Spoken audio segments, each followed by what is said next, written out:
let's hit it.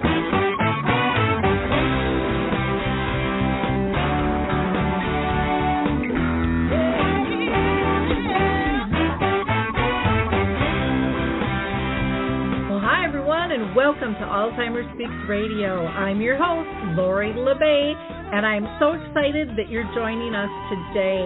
We are going to have a fascinating conversation as usual as we learn from people all around the world at all ages and stages of life. Stay tuned as we shift our dementia care from crisis to comfort. All right, here we go. What you think about,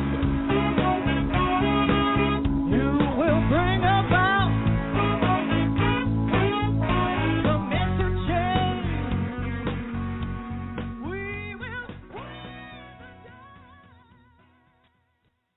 Well, hi, everyone, and welcome to Alzheimer Speaks Radio. I'm thrilled you can join us today. For those of you that are new, Alzheimer Speaks was started because my own mother lived with dementia for 30 years, and I love doing these open mics so that we can hear from people all around the world what's going on in their world of dementia. So people who are diagnosed, family members, researchers, advocates, all different types of businesses, authors, people that do support groups, everyone is welcome to call in. And I can see we've got quite a few people on the line today, so that is wonderful. I do want to give a shout out to the Mark Arneson Band for allowing us to use their opening music called Clearing Call, which you can download on any of your favorite music platforms. And I also want to give a shout out to a few presentations that I've got coming up that you might be interested in. One is October 31st, and that is going to be from 1 to 3 if you're in the area of Minnetonka, Minnesota. We will be doing a screening of the film A Timeless Love, which is absolutely incredible, and then doing a talk back. That is free, and you can go ahead and get a hold of the Dementia Friends Minnetonka to sign up for that. You can call 952-939-8393. And then also coming up on November 11th, I'll be doing kind of a quick Q&A for about an hour at 11 a.m. Eastern Time with volunteering for seniors. And that's going to be a free virtual webinar.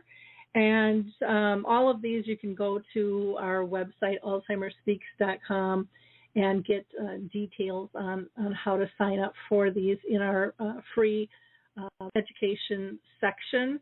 And there's one specifically for public events. And then coming up on December 8th, I'll be doing an in-person program for Artist Senior Living of Woodbury, and that's going to be about family gatherings, events, and travel. And how do you replace difficult times with joy? That can always be a tricky spot for people. We are going to hear from the foot bar walker, and then we're going to come right back and get some of these people online and hear what is going on in their world and how they're making a difference, or how they'd like the world to make a difference to meet the needs. I love the foot bar walker, and let me tell you why. It is the option for my toolbox that I've been waiting for. Let's be honest. There are some clients who, despite our best rehab efforts, just aren't able to return to performing a sit-to-stand transfer on their own. Now I can offer my caregivers an easier, safer option that doesn't involve hoisting their loved one up from a sitting position. I don't recommend this walker for all of my clients, but I do recommend this walker for those caregivers looking for an easier, safer option with transfers. I would also encourage other therapists to add this walker to their toolbox. It's kind of like having my own mobile parallel bars for the client to pull up on. Whether it's a family caregiver at home helping a loved one with Parkinson's or dementia, CNAs in a long-term care facility assisting their patients, or therapists adapting to client and caregiver-specific needs, we now have a very safe and effective option to offer in the footbar walker. Check this product out at thefootbarwalker.com. That's it for today from Adaptive Equipment and Caregiving Corner. Have a great day, and don't forget, if you can't do it, adapt it. Well, welcome back, everyone. It is open mic, so feel free to call in. That number is 323-870-4602. That's 323-870-4602. And please be patient on the line. We'll pull you in one at a time here. And I know one person is online, and I know their name because we were talking before the show started. So welcome, Bill. How are you doing today? I'm doing okay. I just finished getting my new booster shot from Moderna for COVID, so I'll be okay for the next 5 months, they tell me. We'll see what happens. I'm up here in Montreal, Canada. We don't have the Pfizer one, hasn't been approved by the government yet, the new Pfizer one. Bill, do you want to give people a little background on yourself? Sure. I guess this all started, a couple of years ago. I started off with a stroke. I woke up one morning and I didn't think I had a stroke. I was kind of numb and like I was sitting on my leg or something, but it was my whole body. And I went to the hospital and they brought me in, and I apparently had 3 strokes. They sent me to a rehab place, and I was working out fine, except we're noticing that my memory doesn't seem to be working. And so the occupational therapist gave me a MOCA test, and she said, yeah, you definitely have a problem with your memory, which is not something at the same time. Been going to I went on the usual trip that most people do. It takes about 3 neurologists until you find one that has a clue. And now I'm lucky enough to find one of the top guys in the world, actually. He's the guy who wrote the co-author of yesterday's ADI World Alzheimer's Report. He's up here in Montreal at McGill. So he's my neurologist. He's a researcher and he's a doctor and a PhD, which is, the appointments are not 5 minutes. He wants you to talk. He wants to know as much as because he's a researcher. So that's going well. I'm on, I started off with Aricept. Is that the name of the pill? Then I got the patch, Exelon, I think it's called. And now I'm on galantamine for the cognitive part. Whether it's working or not, I don't know. I guess it is. It's slowing down my cognitive decline. How the hell would I know? I don't know. Yeah.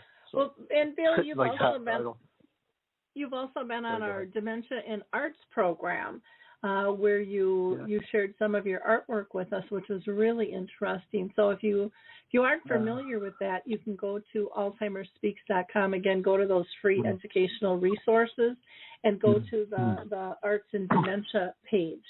And you'll be able to see Bill's work there. He's got some really powerful pieces. Was there anything specific you wanted to talk about today on the radio show? Nothing specific. I think my latest list of fun things that are happening in my life is about a year ago I started developing, I guess I was shaking and things like that, and walking gait, and now I'm on levodopa, Parkinsonism or Parkinson's or whatever they call it. So once again, is that working? I guess it is. How would you know? You don't have a twin brother that's normal they compare it to. So I'm taking the thing for my cognitive decline, which is the galantamine, and now the levodopa for the Parkinson's. So it's the way I look at it is all the journey, and it's like being on an airplane. You don't like the food, well, tough luck. You're on the airplane, so just enjoy yourself as much as you can. That's the way I look at it. Yeah. That's a good philosophy. I'm going to keep you on hold here if you don't mind, and I'm going to pull in a couple of other people and talk with them too, and I might come back to you, all right? Okay. Sounds good. I am going to go to somebody with the end number of 5828. 5828. You are live and on Alzheimer's Speaks Radio. Do you want to state your name? Hi, Lori. My name is Sue Ryan. Well, hi, Sue. How the heck are you? I'm doing great. It's so wonderful to be talking with you. Oh, it's great to talk with you, too. Tell us what you're up to, Sue. Lori, I'm really excited. As you know, and some people may know, I'm in about my 40th year of being a non-professional caregiver for family and loved ones, and I am so passionate as you are about giving back that I've created a couple of things based on my life experience. I took the book that I had written, Our Journey of Love, 5 Steps to Navigate Your Caregiving Journey, and Lori, I expanded that to cover the entire caregiving journey. So I've created a program called The Caregiver's Journey. Well, that's an appropriate title. It is an appropriate title. I go through the 5 phases of the journey from before it begins, like you're seeing it on the horizon, or when there's all of a sudden a diagnosis, and I call that the caregiver's primer. And then because so much, as you well know, so much of the journey is how well we understand ourselves and how we deal with stress. I call it the journey begins with me, so we learn about ourselves and we understand how to navigate with ourselves. And then I go through kind of that messy middle of the day in and day out when we're navigating the caregiving journey. And the 4th phase kind of runs through the entire journey, called the grace of grief. It talks about the emotion of grief and how to process it so we don't get stuck in it. And then moving forward so that we know how to kind of recreate our lives after our loved one has passed, our journey has ended, and we've been dealing with our grief. Wow. That's wonderful. Now, for those of you who have not read her book, it is fabulous. You have such a great voice, and you write really well, and talk about a compassionate heart. How would people sign up for your classes? So and speaking of classes, that's what I created. So one of the things I did, I have a program that I can take into to companies and all, but then I also created the online course, and for it, let me give you a link. I guess maybe should I read the link, or is there another way of doing that? Okay. Yeah, read the link would be great. All right, I will. I'll pull up the link, and while I'm pulling the link up, what I'll share is I also have another program I created because I have a professional background with business, and so it impacts us in business. So I created a program called Leadership Cares, and the CARES is caregiving, awareness, resources, empowerment, and solutions. What I've done with that is it's something where we can take it into businesses because many caregivers are having challenges staying employed because they've got to take time off and things like that. And so what I did is I created that program that I'm now taking into to businesses to help them so they can learn how to support their caregivers in their journey and understand how to help caregivers not have to leave the workforce. Gosh, if you can take that fear out of that employee of losing their job, I hear that all the time. I don't want them to know because they're afraid they're going to get booted and lose their benefits, and that just adds so much more stress to what they're already dealing with. And as we all know, stress is not good for a person with dementia, but it's not good for the rest of us either. And we've got to do better. And employees are, they're short-staffed, but yet they're still cracking the whip out of expectations out there in what they want. And I think your program's it's perfect timing because people are screaming for, flexibility and education and support for their whole life. And so what a nice fit. Well, thank you. I interviewed so many employees and I've talked to so many business leaders. And one of the things, it costs so much for a company to hire a new employee. Mm-hmm. And many employees said they really didn't want people to know they were in roles of caregiving because they were afraid that they would be let go. They were afraid that they wouldn't be given other positions and things like that. And so there's so much extra stress on them.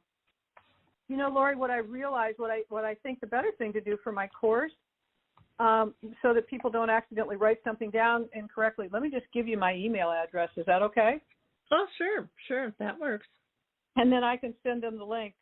My email address is Sue, S-U-E, at SueRyan.solutions. So it's SUE at SUERYAN SOLUTIONS. And here's the other thing with that, Lori, is as you know, just like you, we're so passionate about giving back. I've got over 150 lessons and worksheets and guidance tips and things in there, and I'm only asking for an investment of $129 because I don't want any caregiver not to be able to navigate their journey. Mhm. Wow, So I made it. That's a lot of information for that price, for sure. Now, do you do like individual consultations and stuff too, or I know some people might. Absolutely do. Yes, Okay. I absolutely do. I do individual coaching. I do group coaching. I take it into organizations and just share with people on a variety of platforms. I'm a passionate speaker and a frequent speaker, as well as a coach. Mhm. Wonderful.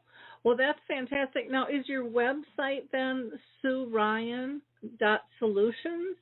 It sure is, and there Okay. is on my media page. There's a way that they can also sign up if they're interested. Okay. And are you on like Facebook and the different social medias Yep. and stuff too? Everybody connects different. And and what is your take there? Because I know sometimes things are taken, and so people end up with a different name. Or is it Sue Ryan Solutions? Oh, you know for what? all of them. That's really. Let me pull myself up on Facebook and I'll tell you. It's hard to because keep you're right. track. I get it. Yeah, and then actually on Facebook I'm Sue Ryan, but on LinkedIn I think I'm Sue Armstrong Ryan because Sue Ryan, there were like 150 of them before. I come up under Sue Ryan, and I'm Sue Armstrong Ryan on my link. Okay. Well, wonderful. Well, I really appreciate you calling in. It's so nice to hear your voice. It's been a while since we've touched base, and I love hearing that you're still in this space and still working and to make the world a better place and things. Can I ask, how's your husband doing? Oh, bless you. And most importantly, I want to thank you very much for all you doing and continuing to do. My husband, Jack, is resting comfortably. He's under hospice care. And, we're so blessed that in his journey, we're able to give him medications to keep him from being uncomfortable until God's ready for him. So I can still get a cute little smile out of him. I can still hold it. We still hold hands, and I can get a smile out of him. I still remember you sharing that picture during COVID where he was holding a picture, and I can't remember if it said, "Hi, honey," or whatever on it, but he just had this huge smile and this little glint in his eye, and it's, you have such an attitude of gratitude in moving forward and just really putting love first, and I just really honor you for doing that. It really bless you. Yeah, and yesterday was like World Gratitude Day. Yeah, his sign said, "Hi, Sue, I love you," because during the pandemic, we were separated for about 11 months. Yeah. Yep, like so many. So many. Yeah, so many people. Yeah, absolutely. Well, thank you so much. It's wonderful to hear your voice, and thank you again for all you're doing, and I'll listen to what others are sharing as well. Okay.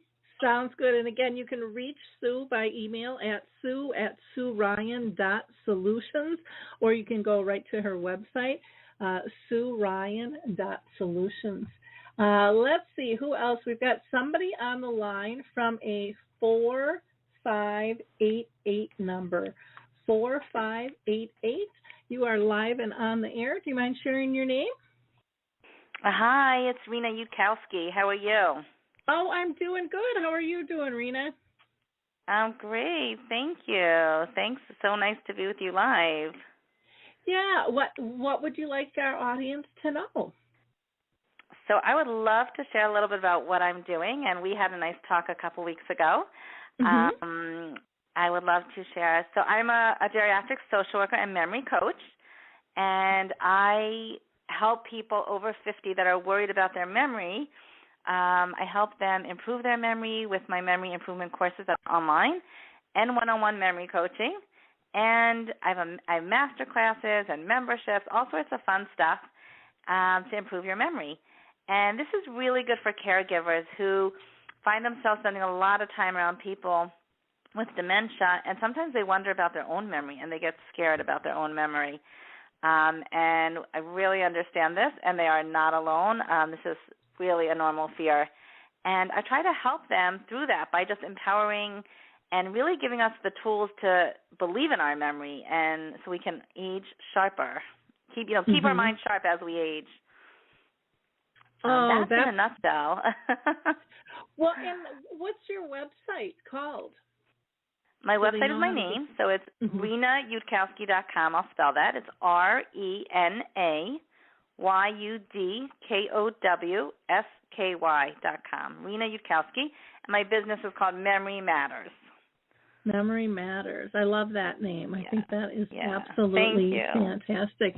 Well, I'm so glad that you called in today to share that with us. I know we had a couple of other people on the line here that dropped off, but, did you do anything special for, this month is World Alzheimer's Month, and yesterday was World Alzheimer's Day. Did you do anything to celebrate that or raise a little extra awareness on those days? So I actually, not specifically on those days, but I did do a very big webinar for a group of seniors that are based in New York, but it's a program that is for seniors all over the world. And we did a whole program on how to remember names. And we had like 400 and something people registered for that webinar. It was through a program called the OU Spirit program, which is for retired people. And it was just really fun to have so many people on and to really be able to really give good tips and techniques to help us remember a little better. Easy stuff, nothing complicated. Well, but that's good. Also, I've been very busy doing webinars for senior groups all over the world. Oh, that's fantastic. And I think that's one of the fun things too, is realizing, this isn't something just set in a small area, and we can get so many great insights and feedback and just learn from people all over the world. It's pretty incredible, what all is being shared. I love it when after that webinar, they told me like the stats of who was on. They were like, we had people from Mexico and Panama and 25 states. It's amazing how the world has just become smaller, and all of us, that want to help people can really reach so many more people in a much simpler way. It's amazing. Mhm. I totally agree. Anything else that you want to share with our audience, or? There's one really fun, easy program if people want to do brain exercises with me. So it's once a month, the first Monday of every month. It's called Monday Memory Motivation, and they can just hop on and do 45 minutes of brain exercises with me for very, very cheap. It's $12, no long-term commitment. And then they can get to meet me live, and it's usually a small group, so it's really fun and interactive. And every month we do a different type of brain exercise. So if anyone's wants to stimulate their brain but doesn't know how to, they can just hop on with me, and that's all on my website, all about that. So it's just a fun, easy way to connect with me. Well, that's neat. That's really cool to be able to do that, and it's a way to be able to test things out and stuff. Now, do you do coaching as well for individuals? I do. I do one-on-one memory coaching, and I will work with people with dementia one-on-one. My group programs are for people that do not have a diagnosis, just because it's so much information. But if there's someone with a diagnosis of dementia, I'm happy to customize a cognitive stimulation program for them and work with them on Zoom. So I'm happy to, if anyone wants to reach out to me for that, I'm happy to talk to them. Okay. Well, that's fantastic. That's wonderful. Wonderful to hear. Well, I appreciate you calling in today and sharing your information with us. Thank you. Thank you. So nice to talk to you again. Best of luck. Yep, thanks. If you are listening, again, feel free to call in. The number is 323-870-4602. That's 323-870-4602. And everyone is welcome. So if you're living with a diagnosis and want to share a little bit about your journey, or if you see a need out there that is not being met, maybe you have a new business or you've written a book, or maybe want to give kudos to someone who cared for you and supported you, or a family member on this journey, and you want to give them a shout out. That's okay too. Researchers, everybody is welcome.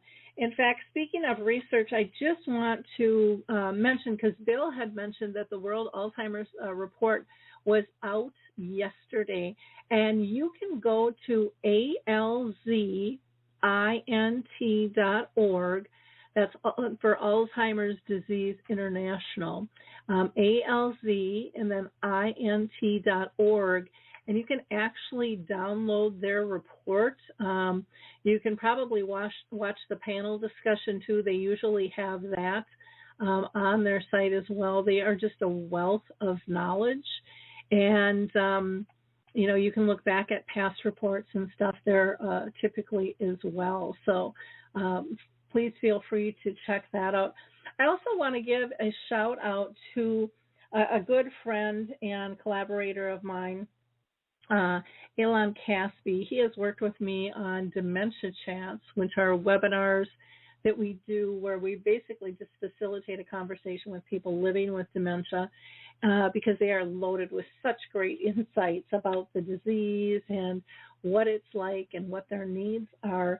But he had written a book, and it was called Understanding and Preventing Harmful Interactions Between Residents and Residents with Dementia, by Health Pro Press. And he just received an award for the 31st Annual National Mature Media Awards for his book. So kudos to Elon. He does just absolutely fantastic work, and I'm proud to call him not only a colleague but a friend. And then I also wanted to give a shout out to, I don't know how many people know about Lorenzo's House, but this is just a fabulous, fabulous organization. And, it was started because a loved one was living with early dementia, and they are starting their 100 Days of Light, which basically is a campaign for 3 months of fundraising. But they do a lot of stuff with our youth in terms of they have a camp, they do some different support groups. They're looking at wanting to build a community that really is holistically based. And I am by far not doing them justice, but you can always go to their website. Just go to Lorenzo's House, and you'll be able to find information on that as well. What else? I am going to pull Bill back in here again. Let's see. Bill, you still there? Yep. You are. Now, if I'm not mistaken, you listened to the report for the World Alzheimer's Report from Alzheimer's Disease International yesterday. Yeah, Yeah, there were two of them. There was one extremely early in the morning because it was being hosted from England. Uh-huh. It was 1:00 there, and it was 8:00 here. And then at noon, because Montreal, the McGill Center for Aging, was the co-author, is the co-author, the ones that wrote it up this year and last year. So they had a 12:00 noon webinar where they had different speakers from different parts talk about what they're doing. What was interesting this year is they talked about the science, but a lot of it was talking about caregivers and different needs and needs for information in the community. A lot of people aren't aware of, you mentioned dementia, Alzheimer's. It isn't all Alzheimer's. There's different types of dementias and the symptoms and things like that. And so and there's a lot of McGill has developed e-learning modules, and they talked about how they're putting those together. And those will be available around the world too in different languages. So it was a whole mix of all kinds of different people involved, patients and caregivers and medical people and community people. It was very good. It was good. Like you just said about the link, I really recommend people to get it, download it, and there's all kinds of different sections. There's got to be something there that will interest somebody. It's amazing the amount of input that's put into this. They really do a nice job. They really do a nice job with their report. And I mean, Yeah. It's typically, a couple hundred pages, but they also have a summary that you can read. And then I believe last year they had an audio. I actually haven't gotten to the site myself, just been too busy, but planning on getting there. And I know many people are pushing it out through social media as well. But again, it's alzint.org to get to that. Well, thank you, Bill. I also want to. I'll go ahead. find out and I'll let you know. I'll find out and let you know if they have the audio, video, whatever it is, of the 12 o'clock one, which is also by the guys who did the report. With the different people involved. So if they do, that's also available too. I'll get you the links and stuff. Okay. Yeah, and sometimes it takes a little bit of time for them to put them up, but I'm sure that they'll be coming if they're not there already. It's a wealth of information. There's quite a wealth of information. Exactly. And I see my neurologist tomorrow, and he's a co-author, so I'll ask him. Well, tell him thank you from the rest of us for doing that. It really is very meaningful and helps so many people worldwide. Great. Yeah. I also wanted to mention the Purple Angel program. For those of you that don't know, the Purple Angel was started by Norms McNamara and Jane Moore, and it's a beautiful purple angel with a globe, and basically it was started just to build awareness. I don't even know how many countries and ambassadors there are anymore because it's just taken off so much, but you can go to purpleangel-global.com to get specific information there. Norms has been living with Lewy body for years now, and he has been huge at getting MP3s into the ambulance and into communities so that people can have their own playlists to calm them down. They have the Purple Angel symbols over in the UK on buses and trash trucks. I mean, they are leaps and bounds ahead of us here as far as awareness goes on multiple levels, if you ask me. And then Jennifer Bolton just did a whole Purple Angel album, too, and I'm hoping to have her on the show with us. We just haven't been able to coordinate our schedules quite yet. But a lot of the songs, she has written, Norms has written some. It's just pretty fabulous with all of that. So that's kind of fun.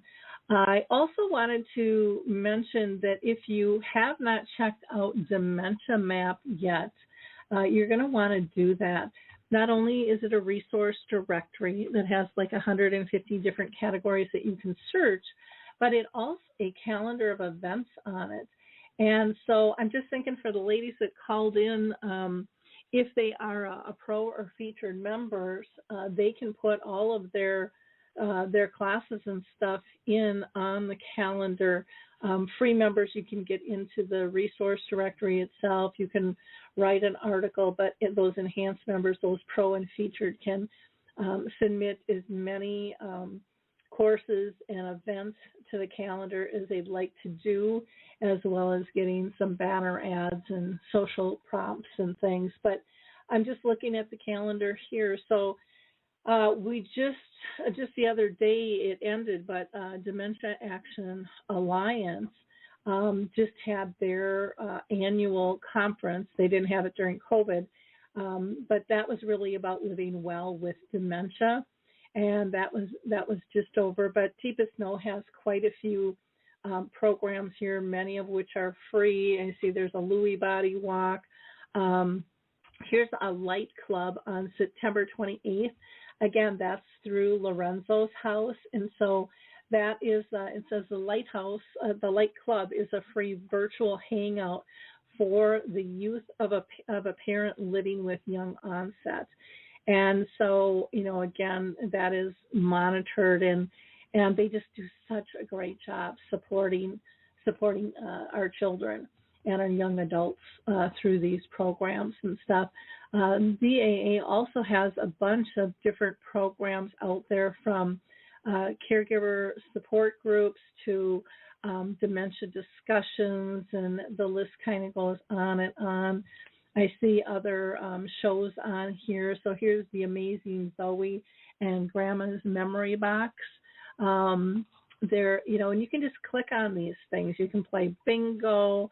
There's symposiums. It's just kind of endless. Everything is game, on the calendar, as long as it's dementia or caregiving related.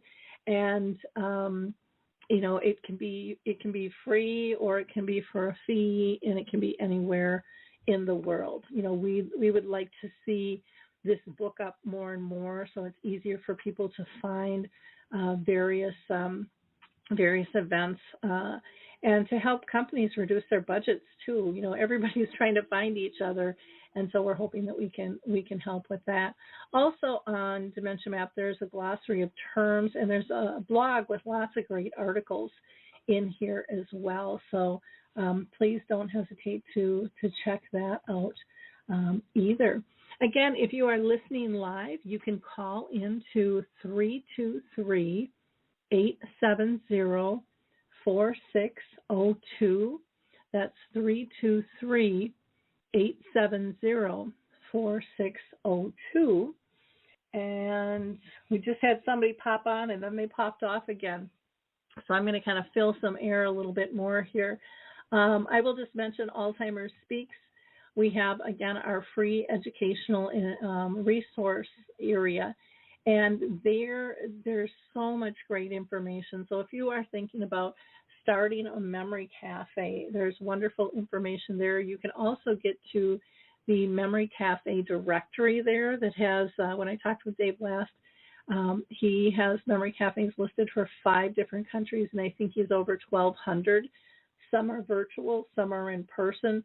So, for example, I do a virtual cafe, which anybody in the world can attend. I'm located here in Minnesota, and we meet on the 2nd and the 4th Tuesday. No, we don't. We meet on the 2nd and the 4th Wednesday of each month at 1 p.m. Central. But, we even have people from New Jersey and even over in Belgium that join us. So the virtual really kind of opens the door for people to being able to connect. We also have a poetry section, which people have really enjoyed a lot. People can submit their poems for other people to be able to read and share, but people have enjoyed that tremendously. You can find out, maybe you're interested in doing a dementia-friendly community. I had the honors of working with the Lutheran Home Association, and we launched the very first one in the U.S. in Wisconsin. And so we have all kinds of information for you there on how do you set it up, and what does that even mean, and how do you get started. And, of course, you can always reach out to me on that. And I would love to invite people living with dementia to reach out to me if they are interested in joining Dementia Chats, which, again, is where we have a conversation. And we usually get together once a month for that. I can get you details on that. Or Dementia in the Arts. If you do any type of art and would like to share that, please reach out to me on that as well. So, it's exciting times in dementia. I would like to say, even though yesterday was World Alzheimer's Day, and I did kind of a meme on this, is, when you're dealing with any form of dementia, every day is World Dementia Day. It does not go away. It's on your mind all the time, and you are living, loving, and adapting, through that process. And so we just encourage you to help raise the voice and the needs of others out there on this journey. Don't be afraid to have a conversation. I see Sue's still on the line. I'm going to pull her back in just a second here. Sue, you still there? I sure am. Oh, you've given great information, Lori. This is wonderful. Oh, good. I am going to sneeze quick, but I want to ask you first quick if there was anything else you'd like to add. You were talking about the World Alzheimer's Report, and I've read through the 2021 and the 2022 coming out and all the things that we're doing. Anything that we can be doing to raise the awareness is so special, and I'm really glad that I found that report to have statistics and facts that are very well researched, and they help us really get an insight into the magnitude of the impact of just Alzheimer's. I mean, when we look at, all the different types of dementias that there are, and we look at all the different kinds of caregiving, and they talk about there's a global pandemic in it. This report is something that really helps us put into perspective what the magnitude of it is and how it impacts every area in our economy, and it's going to even more, especially, Lori, and I'm sure you see this a lot, seniors, and the seniors, for the next few years, they're living longer, and they didn't really necessarily plan for the fact that their expenses are going to be so much higher, and that's impacting younger family members who are looking at saving for their retirement. That is very true. Very true. And I don't know about you, and I don't know if this was mentioned in the report because, again, I haven't read it yet, but I was just talking with another colleague today, and we were both feeling like in some ways during the pandemic, we went backwards in terms of services that were being provided. I know some were tweaked and added and enhanced things, but there was just so many services that went out of business and haven't come back. Yeah, and it's interesting. It was in our community where we were finding it, and I certainly don't know about this globally. We're also finding it in childcare.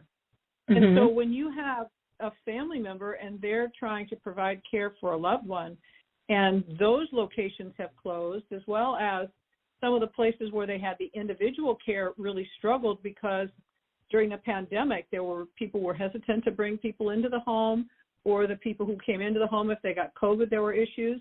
And so you've got pressures as a family member at both ends through the pandemic, and now these businesses haven't been able to really, in some cases, reopen. Mhm. Yeah. Well, and when you mention the whole daycare thing, that's huge in terms of workforce. I mean, if you don't have a safe place for your kids, you can't really leave. And right. We're still seeing the staff shortages. I know they're not talked about near as much, but they are still out there, and in my opinion, in many situations, are pretty severe in comparison to what we would like. And I know there are companies that are saying they're full, but they're not. They're just not filling a wing because they don't have the staff, to be able to fill.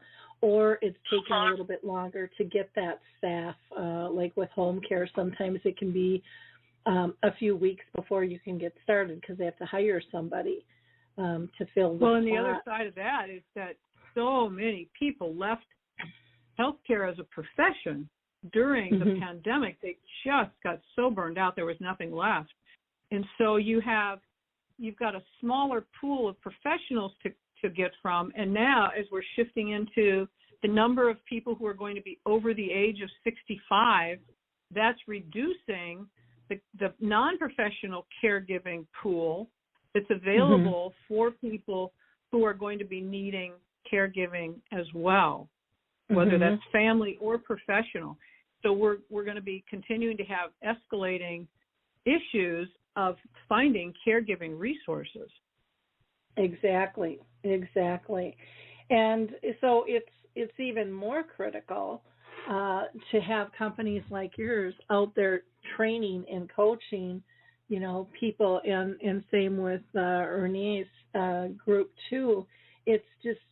We need more hands on deck, because of this, we just don't have as much support as we used to, and I'm not feeling overconfident that that's going to change in the near future. I would like to see that happen. But I've been saying that since I got into this in 2009. I feel like we're moving at a snail's pace, and though I know we've made big strides, we still have so far to go, in my personal opinion, with how we care and how we even handle conversations about it in terms of moving things forward. So one thing I wanted to ask too, I'm very much focused on care, but of course cure is out there, and we have a lot of different trials that we need people to fill in order to see if we can, move those drugs forward, if they are safe and healthy for people. But have you heard much with, kind of the calamity of things happening with drug approvals and just trust in the industry that the drugs are safe or that data is not manipulated? I know here in Minnesota, there are comments that the data was manipulated in terms of what has really been done, and it's old data, which has driven a lot of other trials and stuff. Are you hearing people being frustrated about that or having concerns, or they're really not talking about it? I have actually. Yeah, it's interesting. I've heard that, and I've also heard, and I am certainly not a voice of knowing anything I'm about to say from anything that you could take to the bank or anything like that. So I'm saying of things that I've heard. It seems like there have been some medications that have been shown to make an impact, and yet the challenges for getting them approved come from let me think of a tactful way of distribution sources, resisting them because they're making more money in other ways. So what I struggle with is, while this is a diagnosis, as there are many, where we're seeking anything that can provide a solution. What we really would benefit from is not having resistance. I also have heard there was a drug, and I don't remember the name of it now, that was highly touted as making an impact, and yet when they took the trial to the next level, it actually went backwards. So it seems like there are some things that, one step forward and two steps back. What I wish is that everybody could be working together to bring things moving forward.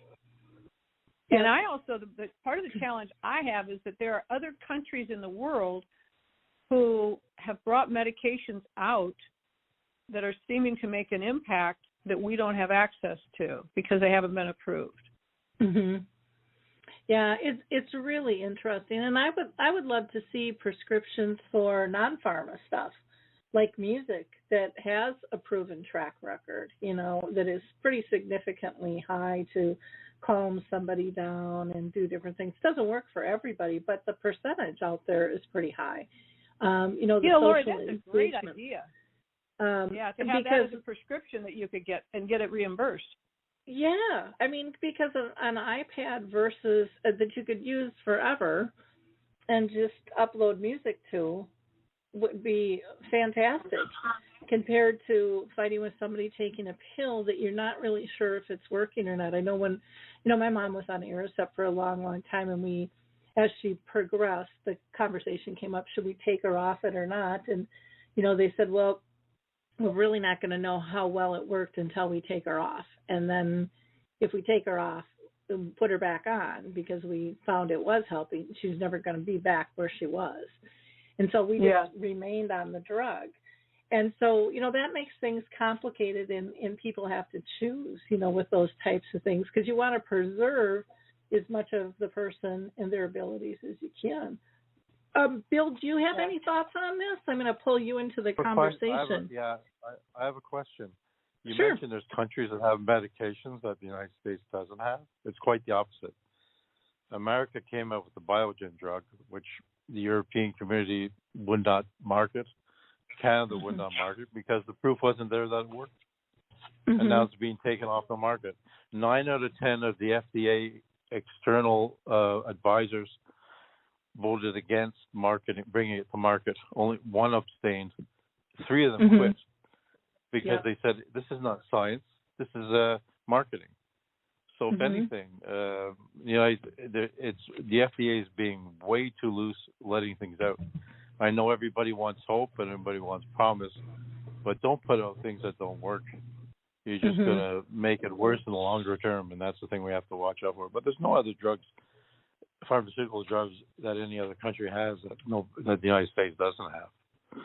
I'm sorry, but it doesn't Yeah, exist. my understanding was that in some cases they were a little looser than what we are, but again, No. I don't count on my word on that one. No, Sue, there aren't any dementia drugs that have been Mm-hmm. developed for the past 30 years. The last Mm-hmm. one was, I think it was galantamine or maybe Exelon, the patch. That's 30 Mm-hmm. years. That's a long time.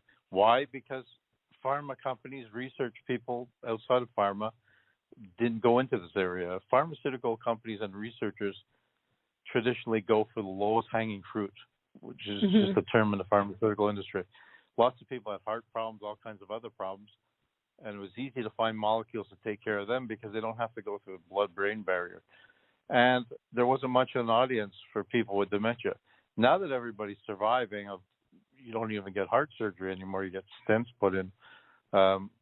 People are living longer, so suddenly dementia is popping up. Not that people are catching it, it's just that we're living long enough to actually get it. And now they're starting to pay attention to it. Now, Bill, didn't you kind of work in pharma and data research? Yeah. Back in the day? Yeah, for about 35 years. Okay. I can tell just by the tone of your voice, you know, in terms of kind of the purpose and the passion and stuff. Yeah, there is no, and the other thing is, it's like people talk about the pharma industry and say, you know, they really have secretly a cure for cancer and they're keeping it to themselves because they're making money at other places. That's a bunch of hooey.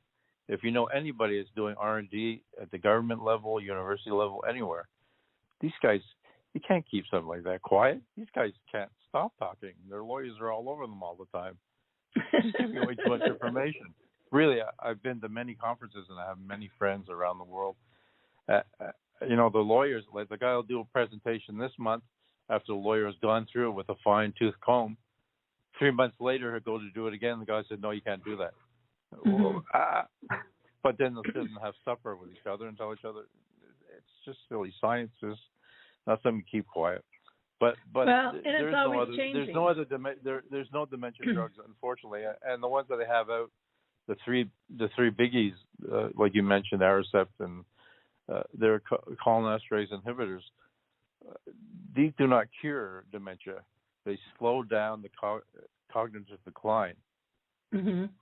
So it's not even close to, you know, and this whole thing of running after the amyloid plaque, and that's what Biogen did. They've been running after amyloid plaque for 30, 40 years. Mm-hmm.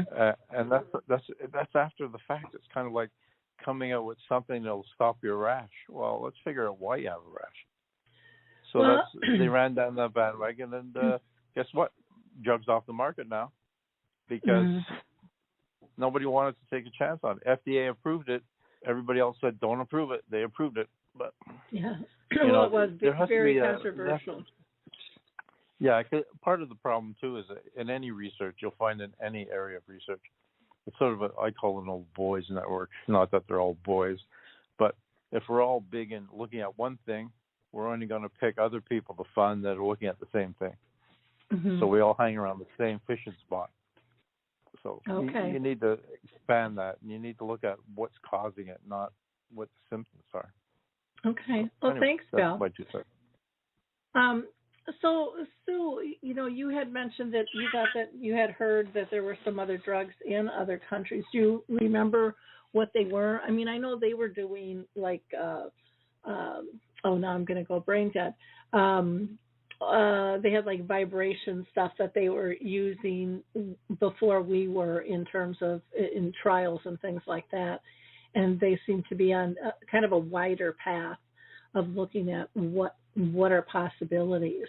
Do you remember any specifics at all that stand out to you? And we won't hold you to it because, I mean, I'm a non-medical person and I'm not a researcher either. But you hear things, and it's hard to always fact check, especially in the era that we live in today. It is, and I was trying to look at it. It was in two different phone conversations I had with someone who lives in Europe, and that their dad had been diagnosed with Alzheimer's disease, and they had gotten some medications that seemed to have reduced she was saying that the MRIs and everything and the scans were looking significantly different.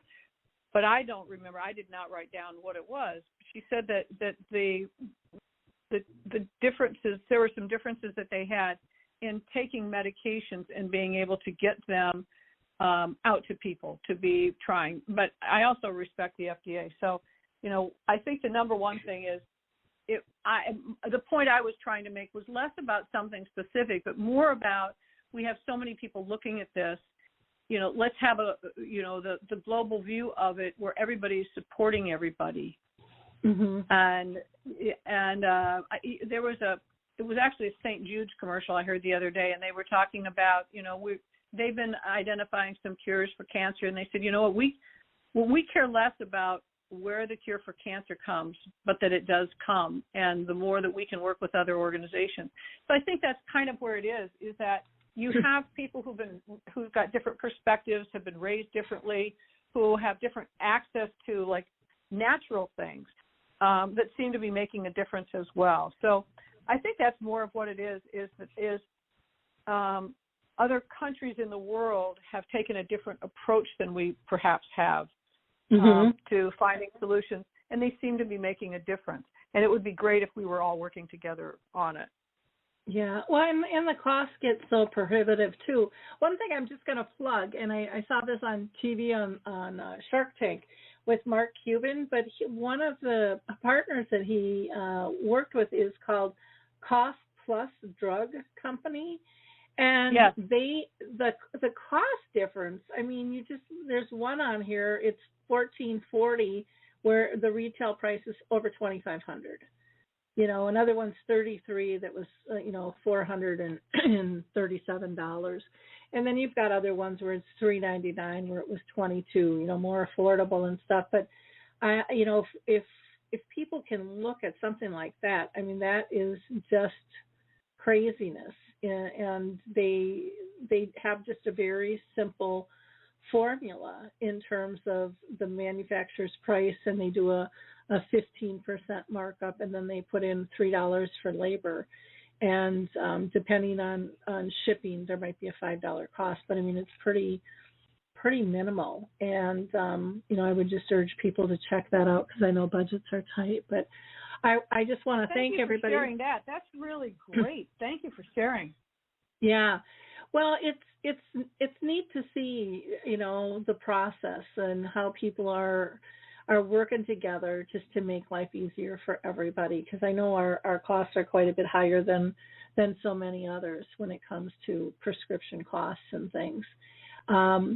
Now if they could do that to our food system, it's gotten so high, and gas prices and things. But I do want to just, again, shout out to everybody. Thank you for joining us for Open Mic today. Bill and Sue, thanks for calling in. And same with our other callers. A couple of them dropped off and did not come back on. So, we'll do this again. I want to do this at least quarterly. And in the meantime, feel free to check out alzheimerspeaks.com and check out our free resources that we have there. You can also go to SueRyan.solutions or email her at Sue@SueRyanSolutions. And you can also look up Memory Matters for those classes that we talked about earlier, too. And Bill, again, thank you for participating and sharing your story with us. I wish you all the best, and we will talk soon. Bye now. Lori, thank you very much, Lori. Thank you. Bye.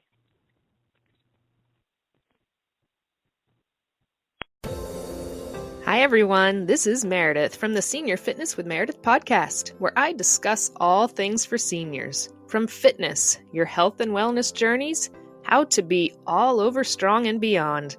I also have my mini podcast called Motivation with Meredith. It's a great, quick motivational pick-me-up for your days. Join me, listen now, search for Senior Fitness with Meredith on your favorite podcast platform.